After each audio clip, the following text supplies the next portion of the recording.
Hello and welcome to the Deep Dive. Today we're taking a deep dive into Tristram Under Siege, a Dawn of Valor, a Dungeons and Dragons story set in the universe of Diablo.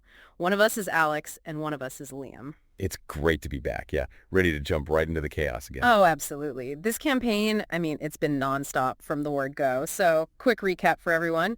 Episode 1 kicked off with our eclectic Group D, Eldrin, Gravis, Lunara, Toa, Crook, and Stephen Toast just trying to have a drink in a tavern in Tristram. Just a quiet night, right? And then bam, demons attack. Instant pandemonium throws these total strangers together fighting for their lives. And we saw some pretty wild stuff right away, like Toa with that bursting arrow. Oh yeah, straight into the mob. Great crowd control, really showed his smarts from the start. And Lunara, too, with just a cantrip, like a basic spell. Took down a demon, didn't she? Exploited a weakness. Perfect shot. Shows you don't always need the biggest spell, just the right one, you know? Totally. But then the real kicker was Marius, this random villager. Turns out he has legendary resistance. Just shrug off a major spell. Big red flag right there. Not your average guy. Definitely not. And then the guards, they were just overwhelmed, basically said Tristram's lost. Had to watch Elrich, the scholar, get dragged off to the cathedral. Leaving our heroes with this awful choice. Suicidal rescue.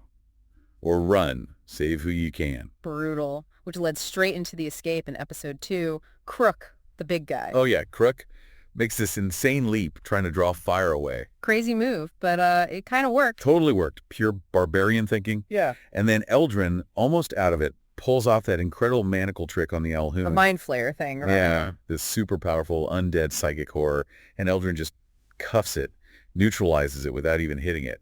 Classic Eldrin. Control, not just smashing things. Right. And meanwhile, Lunar is just laser focused on finding her sister. D. Gravis is trying to be the leader, yelling, hurting civilians. Well, poor Willa's screaming is attracting more zombies. Oh, Willa. Yeah, classic adventuring party problems.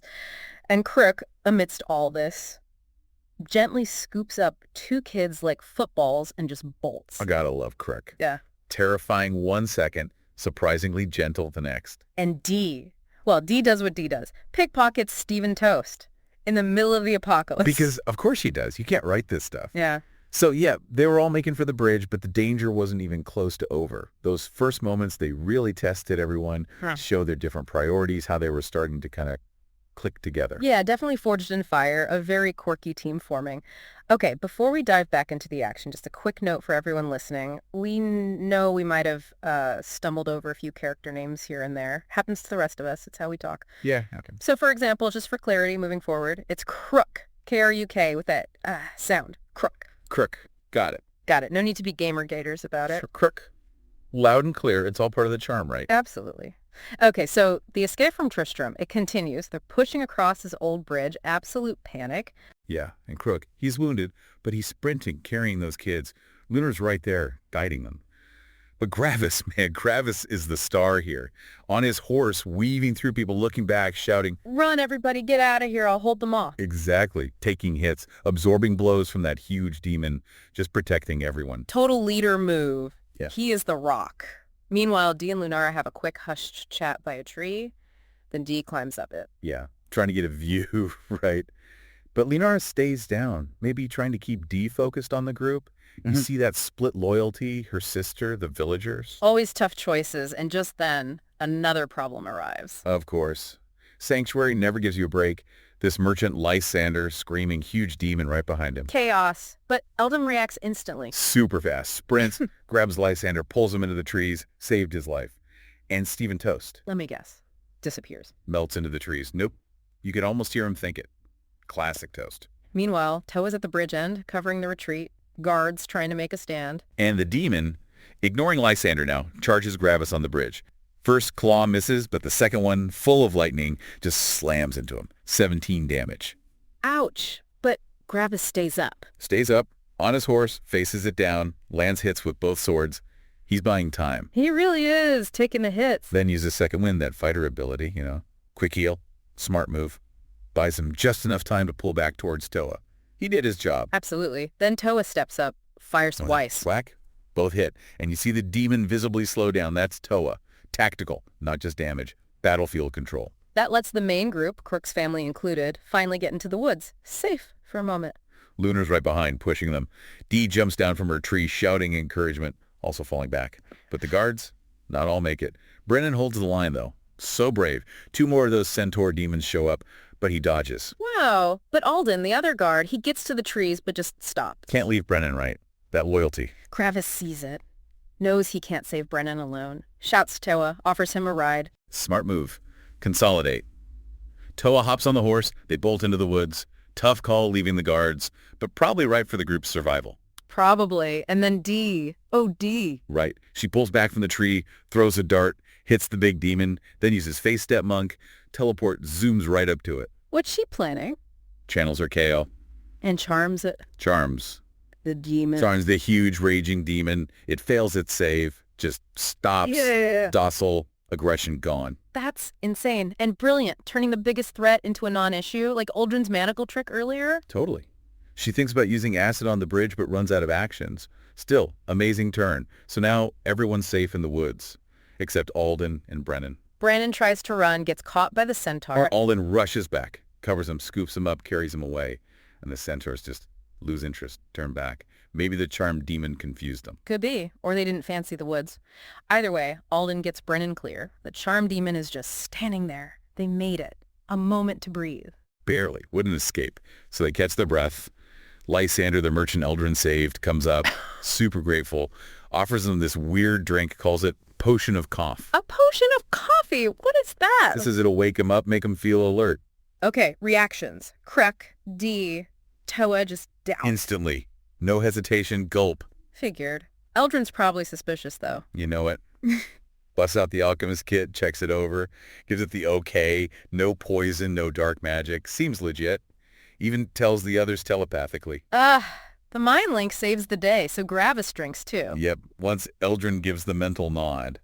And the effect... Whoa! Good. Very good. Well, it's like a full, long rest in a bottle. Everyone who drank it, fully refreshed. Yeah. Spells back, abilities back, everything. You're kidding. That's amazing. What a gift from the DM right when they needed it most. Huge boost. So now they're rested, feeling better. Strategy huddle time. What's next? Lunara found D, so that's done.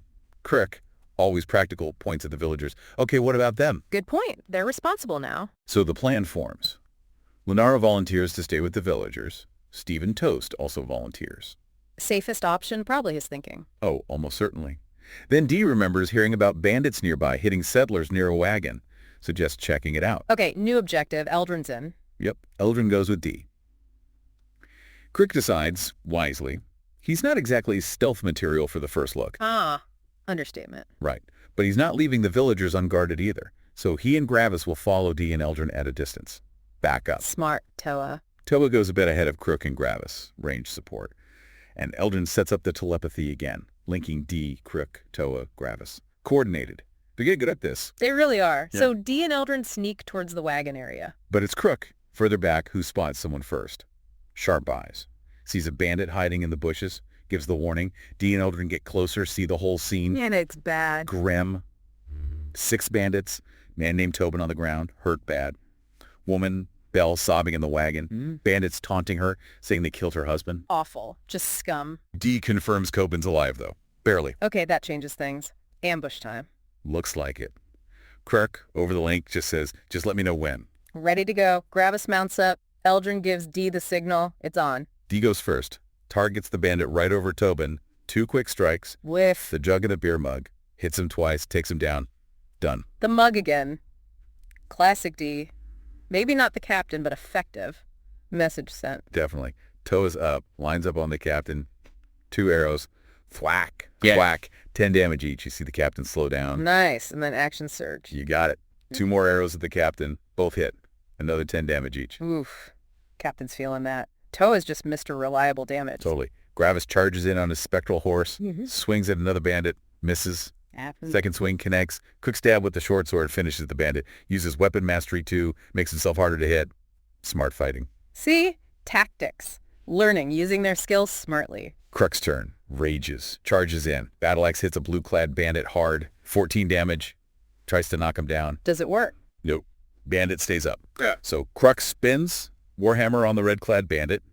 10 damage. And shoves him 5 feet through the wall of the nearby house. Through a wall? Okay, that's correct. Crashes right through it. Kruk turns back to blue bandit. Axe again. 10 damage. Tries the trip again.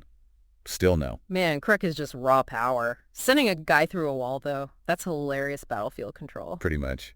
Okay, Eldrin's turn. And it's peak Eldrin. Oh, no. What now? More manacles. Close. Misty Step teleports right behind the Bandit Lord, the main boss. Okay, good position. Then what? Pulls out manacles, rolls a 30. A 30! Nat 20 plus bonus. You're kidding. Cuffs the Bandit Lord's sword hand to his opposite ankle. Wait, hand to ankle. How? Only with a roll like that. It's legendary. Completely hobbles the leader. Bandit Lord doesn't even realize what happened at first. Then Eldrin bonus action dashes away, leaving the boss tied in a knot. That's just genius level. Forget damage. Just remove the threat. Yeah. Eldrin's playing 4D chess here. He really is. Bandit Lord tries to move, realizes he's tied to himself, trips, falls prone. Done. Out of the fight. Unbelievable. Okay, back to D. Yep. After killing the first guy, she pulls out a blowgun. Hits another bandit. Tries a second shot. Misses. A blowgun now. Okay. Then moves closer. Slaps another bandit with the acid mug again. 12 damage. Shoves him back. The mug. Does it even have acid left? Who knows? Then she uses Step of the Wind, dashes out through the crook-made hole in the wall. Tactical retreat. Drunken master meets MacGyver. Love it. Calculated chaos. Toa moves up. Targets the red bandit crug shoved outside. First 2 shots miss. Ah, well, can't always hit. Action surge again. 2 more shots. Both hit. 10 damage each. Keeping up the pressure. There we go. Back on track. Red bandit's turn. He's outside. Pulls out. Looks like a flashbang. Throws it at Gravis and Toa. Uh-oh. Saves. Gravis fails. 14 radiant damage and blinded. Big problem for a frontline fighter. Toa makes his save. Only takes 7. Ouch. Gravis blinded is rough, but he's tough. He is. First thing he does, even blinded. Second wind. Heals up. Then just keeps fighting. Swings his longsword. Disadvantage because he's blind. Misses. Understandable. But follows up with the short sword and connects. Takes down the red bandit. Blind. And still gets the kill. That's Gravis. Solid. Unwavering. What a tank. Totally. So who's left? Just the blue bandit crook beat up and the bandit lord tied up on the floor. Right. Blue Bandit was hurt, but still standing. Not for long. Eldrin sees the last threat. Blue bandit's prone now. Maybe D's shove or Crook's attempts finally worked. Eldrin steps up. Psychic blade finishes him off. Clean. Yeah. Efficient. Eldrin just tidies up. Cool as ever. In silence. Fight over. Bandit's down. Wow. Fast. Brutal. Eldrin's move on the leader was absolutely the key there. Totally changed everything. So, aftermath, looting time, 3 daggers, couple sets of thieves' tools. Useful. D or Eldrin can use those tools. Sue scrolls, too. Mage hand for Toa, disguise self for D. Nice. Scrolls always add options. And Crook eyes the Bandit Lord's bandana. Apparently looks intimidating, gives a +1 bonus to intimidation checks. Oh, Crook would want that. Trophy. Eldrin lets him have it, fair enough. Good teamwork. Even looting. So messy fight, but they handled it. Took down the whole crew. Pretty impressive. Yeah. Now back to Tobin and Bell, the settlers. Wagon's busted. Right, the reason they attacked. Crook, gentle giant mode again, carefully lifts Tobin. Gravis hooks Bell onto his horse. They bring them back towards Lunara and Steven Toast. Good move. Now shelter. They decide to use the bandit house they just cleared, move everyone inside. The one with the hole in the wall? Yeah, that one. It's small, maybe 15 by 15, cramped with all the villagers, but it's solid walls. Better than the woods. Makes sense. Secure the place. Traps. They check. Nope. Seems clear. Ransacked, but says enough. Tobin. Crook was careful. He's conscious, stable at 1 HP, can talk a bit. Bell's still mostly in shock, though. Understandable. Absolutely. Trauma's rough. So they're sheltered. Next move. Did Tobin or Bell know anything? Yeah, they confirmed what Toa saw scouting earlier. Small abandoned village just north. Follow the river. Abandoned village. Could be good, could be bad. Toa didn't see any movement before, right? Right. Looked empty from a distance. It's their best bet for better shelter, though. Okay. Survived another fight, rescue people, got temporary shelter, have a next destination. Busy morning. You're telling me. Tristram falling, the bridge escape, now this bandit ambush. This group is really going through it. Forged in fire, absolutely. You see how plans just go sideways, those impossible choices, but also how their unique skills really shine under pressure. Yeah. Eldrin's control, Crook's protective rage, D's chaotic flair, Toa's precision, Gravis leading from the front. It's all meshing, revealing who they are. It is. They've got shelter. They got that miracle potion rest. They're okay for now, but, Yeah. this is sanctuary. It's never really safe. Respite is always temporary. Good point. An abandoned village? How safe can it really be? Exactly. What's waiting for them there? More horrors, maybe allies. Danger could even be inside those walls. Lots to think about. Mm. What a flurry of blows. As our heroes take a momentary breath after that intense start to their day, let's take one ourselves. This week's deep dive is brought to you by Lynch's mom. Lynch's mom is so strong, she once arm wrestled a Tarrasque and won, but then gave it a cookie and told it to go home. Okay, back to the action. Dawn light filtering into that cramped bandit house. Toa, Crook, Stephen Toast are waking up, hearing noises they think are just villagers. Right, that atmosphere, damp wool, uneasy sleep, deceptively quiet. But Lunara, her senses are way sharper. She hears rustling, but it's outside, multiple directions. That cold dread hits her. Something's wrong. She creeps to the window, sees a bandit lurking. Confirmed. They're surrounded. And that contrast is key, isn't it? Yeah. Lunara instantly alert while the others are still shaking off sleep. She's the early warning system. So she tries to warn them silently, frantic gestures, whispers, and Stephen Toast, bless him, goes full drama. She's having a stroke over there or something. Oh, Toast. Perfect timing for a quip, right. But it shatters the quiet. Rustling outside gets louder. The bandits know they're awake and there are more inside than they thought. Then a voice from the front door, gruff, "Come out, or we're gonna come in and get you." Followed by another voice using thieves' cant. "Hello, who is this?" And just like that, it escalates. Subtle threat to open confrontation. Can they bluff their way out? Eldrin translates the can't. And Stephen Toast decides, deception time. Muds up his cloak, cracks the door, and just starts blustering. Fuck off, we're fine, just banditing. Wanna sleep, just me and one mate. It's pure theater versus practicality. But the captain, Thomas, he's not buying it. Points out dried blood nearby from the last fight, and Toast looks way too clean. Why isn't there blood on you? Good question. Toast doubles down, rambling about banditing, killing, and running a number 7 on them, compares cleaning up to wiping his shoes, calls the captain a cop. Then Lunara pipes up from inside, trying to help the lie. I could use another killing. And the whole deception just collapses spectacularly. Speaking common, no blood, Lunara's weird comment. Yeah, the jig is up, conflict is coming. Thomas Sparks orders, "Get in there!" A big bandit peeks in a window, shouts, "5 of them up, more asleep!" Fires a crossbow at Toa, misses twice. Another bandit tries to grab Lunara through a different window. She dodges. Their count is already wrong. Yeah. Boom, words are done. Violence starts. No time left. Stephen Toast's turn. Casts mirror image. 3 duplicates appear. Then he just bellows, amplified voice. "You fucked up now! You done fucked up! You have fucked up now!" Peak Toast. Intimidation over defense. He's putting on a show. Even now, always a performer. Toa's next. Cool, calm. 2 arrows at the bandit in the first window. Both hit. First one right in the eye. Bandit down. Confirmed kill. That's Toa. Reliable, deadly accurate, just gets it done. Another bandit shoots at Kruk. 2 misses. The one who tried to grab Lunara stabs her through the window, hits, then shoots at Gravis. Garrow bounces off his armor. Crux, surprisingly agile, dodging those shots. And Gravis's armor, worth every gold piece right there. Crook's turn. He's enraged. Uses his spiked whip, drags the bandit who shot him right through the window, lands him prone at his feet, swings the battle axe. Doesn't quite take the head off. Oh, awkward. Crook looks annoyed. Second swing, cleaner this time. On purpose, he probably grunts. Head comes off. Primal Crook. Brutal battlefield control with that whip, then the dedicated follow-through. Dark humor there, needing 2 swings. Gravis next. Swift jab with his longsword. Through another bandit's heart. Instant kill. Quiet efficiency. That's Gravis. Just lethal when he needs to be. Lunara prepares magic. Targets a regular bandit. Casts guiding bolt. Flash of light. Bandit incinerated. She later admits she wanted the captain because he hit her. Powerful burst. Taking out a threat is still smart, even if it wasn't target number 1. Shows that growing tactical sense mixed with a little personal payback. Bandit Captain Thomas, still outside, hidden, bellows. "Seamus! Gregory!" You hear distant shouts back, then the threat. "Come out or we burn the building down." Okay, he's serious. Desperate maybe, but serious. Burning them out is a real danger. Stephen Toast steps fully outside now. Adopts this weird, Benny Gesserit from June 2 voice. Casts dissonant whispers on Thomas. "Does it work?" Thomas resists the main effect, but he's definitely shaken. Doesn't flee, though, probably because Seamus and Gregory are coming. Toast just stands there defiantly. Still the showman, even facing emanation.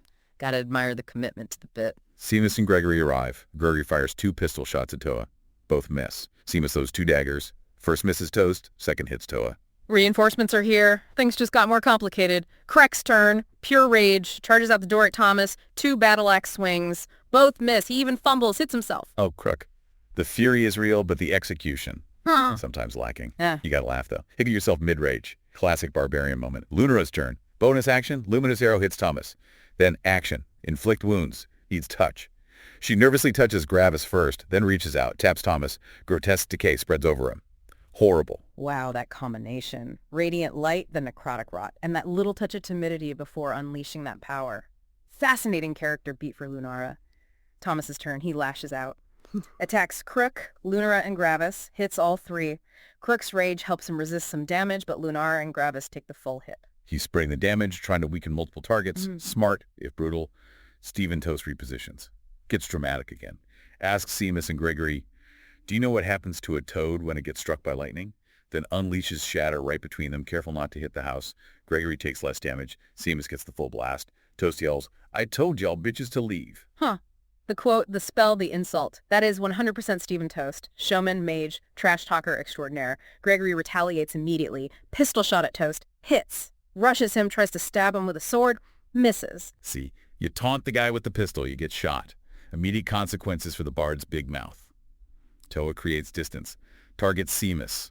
Crossbow bolt hits. Another hits. Action surge. 2 more arrows. The last one is a grasping arrow. Thorny vines erupt, grabbing Seamus. Slowed, taking damage if he moves. Toa, the master controller. Seamus is just trapped now, a walking pincushion covered in thorns. Beautiful tactical play. Seamus tries to move, takes slashing damage from the vines, has to fall back.